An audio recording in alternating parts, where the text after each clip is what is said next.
Meet Leo, a lion, a thinker, and a very confused physics student. Leo just walked out of his very first jungle physics class. He learned that everything is made of atoms, that atoms are unimaginably small and the nucleus is way smaller within that.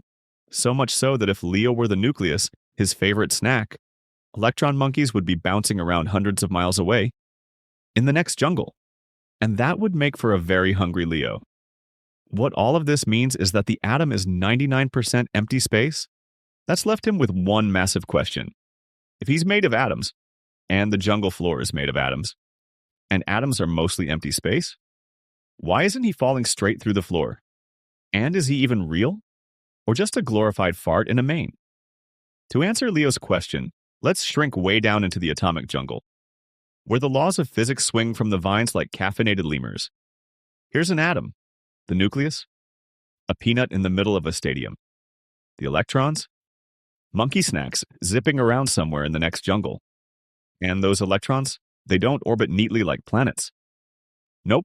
Welcome to the electron cloud, a chaotic buzzing zone of maybe here, maybe there. It's not where they are, it's where they might be. It's a probability cloud.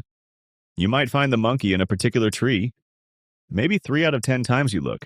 And in fact, in this jungle, just looking at the monkey in a tree messes with the chance of finding it there. That's the Heisenberg uncertainty principle. The more precisely you know where something is, the less you know what it's doing. It's like playing hide and seek with quantum ninjas. But more on that some other time. Now, back to Leo's big question. Why doesn't he just plop through the floor? Because electrons hate sharing.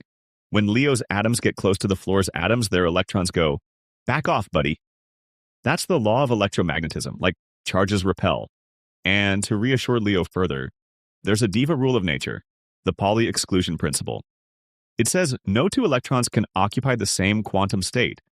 It's like trying to sit on someone else's branch. You'll be kicked off because jungle law says one branch, one monkey, period. So even though it feels like you're standing on solid ground, it's actually a standoff between overlapping electron clouds, all refusing to let each other in. And that teeny tiny nucleus in each atom of Leo's paw, it holds nearly all of the atom's mass. It's like stuffing a full-grown elephant into a jelly bean. And while Earth's gravity is pulling that elephant down with all its might, it's no match for the electromagnetic repulsion between Leo's electrons and the floor's. To summarize, atoms are empty, electrons are fuzzy, nuclei are heavy. And you? You're held up by a cosmic game of don't touch me, bro.